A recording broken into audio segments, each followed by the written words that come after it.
देश के इतिहास में शायद ये पहली बार था जब दो राज्यों की सरकारें, दो राज्यों की पुलिस आपस में भिड़ गई।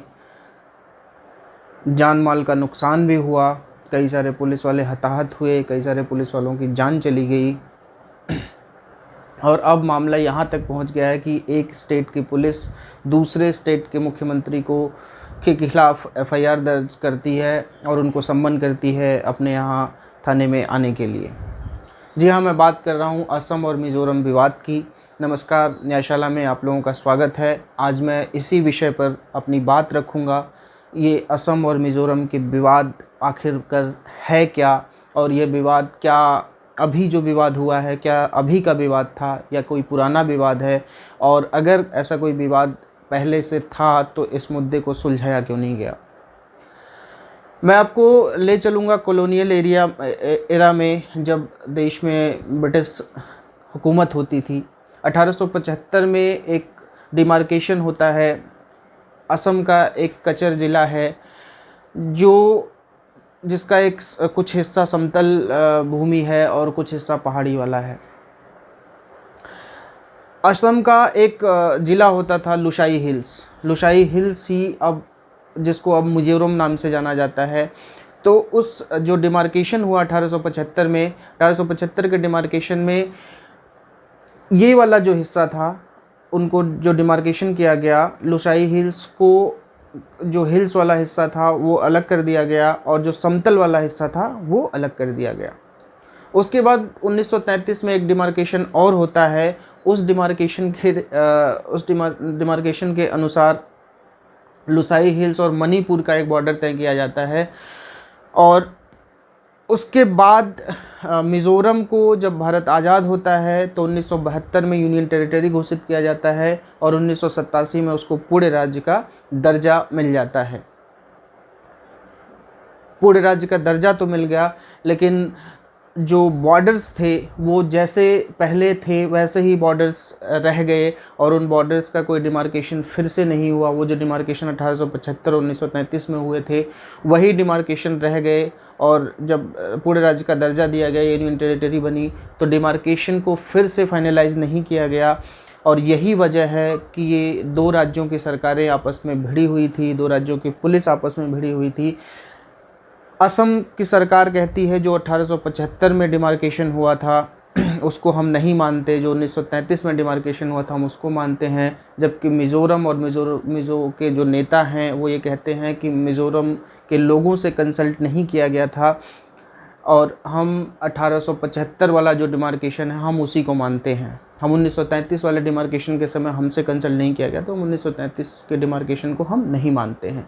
यही विवाद है और इस विवाद की वजह से कई पुलिस वाले हताहत हुए, कई सारे आम लोगों का भी। हालांकि जो देश की मीडिया है वो सिर्फ जो दिल्ली के आसपास का लुटियन जोन है या फिर आसपास के कुछ ज़िले हैं वहाँ की न्यूज़ेस बहुत ज़्यादा आपको बताती है, सुनाती है।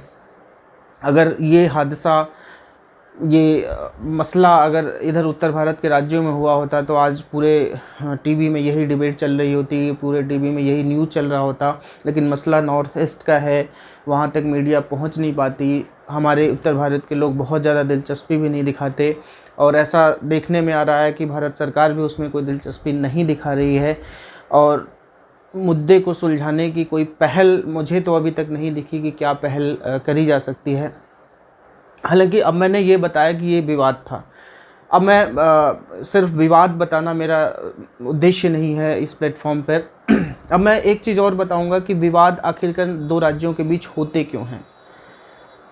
भारत में आप देखते हैं कि कई सारी नदियां हैं जो एक राज्य से नहीं होके जाती। कई सारी नदियां ऐसी हैं जो एक राज्य से दूसरे राज्य में जाती है, तीसरे राज्य में जाती हैं। तो सबसे बड़ा एक विवाद तो एक वाटर का विवाद होता है। दूसरा विवाद होता है रिसोर्सेज का, जो माइग्रेशन होता है। जैसे उत्तर प्रदेश बिहार के लोग महाराष्ट्र जाते हैं तो वहाँ एक विवाद है। आसाम के लोग मिज़ोरम में जाएंगे, मिज़ोरम के लोग आसाम आएंगे, तो वो एक रिसोर्सेज का जो माइग्रेशन का ये विवाद है। ये दो विवाद मुख्यतः होते हैं जिनकी वजह से दो राज्यों के बीच में विवाद होता है। अब इस विवाद का सॉल्यूशन क्या है? बहुत सारे मैं आर्टिकल्स पढ़ रहा था इंटरनेट पे, जब मैं इस बारे में सर्च कर रहा था तो बहुत सारे लोगों ने राय दी कि इसमें प्रेसिडेंट को, प्रधानमंत्री को और इनको पहल करनी चाहिए और दोनों स्टेट्स को सुप्रीम कोर्ट आना चाहिए, तब जाके ये मुद्दा सुलझेगा। लेकिन सुप्रीम कोर्ट आएंगे, सुप्रीम कोर्ट आपको पता है लीगल कार्रवाई कितनी लंबी चौड़ी होती है, कितने दिनों तक टलेगी। एक आर्टिकल 263 में प्रोविज़न है, भारत के संविधान ने एक प्रोविज़न, इंटर स्टेट काउंसिल का एक प्रोविज़न दिया हुआ है, जिसके मेंबर्स भारत का प्रधानमंत्री, यूनियन टेरिटरीज़ के जो मुख्यमंत्रीज होते हैं और जो दो राज्यों में विवाद है उनके मुख्यमंत्री होते हैं। तो एक इंटर स्टेट काउंसिल का गठन होता है। इंटर स्टेट काउंसिल जो आर्टिकल 263 के तहत किया गया है, वो इंटर स्टेट काउंसिल ही ऐसे मुद्दों को सुलझाने के लिए, जो प्रोविज़न बनाया गया था, ऐसे मुद्दों को सुलझाने के लिए बनती है। तो मुझे लगता है कि भारत सरकार को ये काउंसिल फिर से गठित करनी चाहिए और ये मुद्दे को बहुत जल्द से जल्द सुलझाना चाहिए, क्योंकि यह एक बहुत बड़ा मसला है। आज़ाद भारत का ये पहला ऐसा मसला है जिसमें दो राज्यों की पुलिस आपस में भिड़ रही है, एक राज्य की पुलिस दूसरे पुलिस को गोली मार रही है, लोग मर रहे हैं और एक बहुत बड़ा विवाद है। ये भले से ही नॉर्थ ईस्ट में हो, लेकिन वो भी अपने ही लोग हैं, वो भी भारत के ही लोग हैं। और इस मुद्दे को जल्द से जल्द गृह मंत्रालय, इंटर स्टेट काउंसिल, प्रधानमंत्री देखें और इसको जल्द से जल्द सुलझाना चाहिए, जिससे वहाँ के जो आपसी लोग हैं, जैसे वहाँ पे एक सर्कुलर जारी किया गया कि अब आप बाहर नहीं जाएंगे, उस स्टेट में ट्रेवल नहीं करेंगे, तो इन सब चीज़ों को बचाया जा सके, क्योंकि दोनों राज्य हमारे राज्य हैं, दोनों भारत के अभिन्न अंग हैं और उनकी जो भी विवाद हैं उनको जल्द से जल्द सुलझाना चाहिए। आज के सेशन में बस इतना ही। जय हिंद, जय भारत।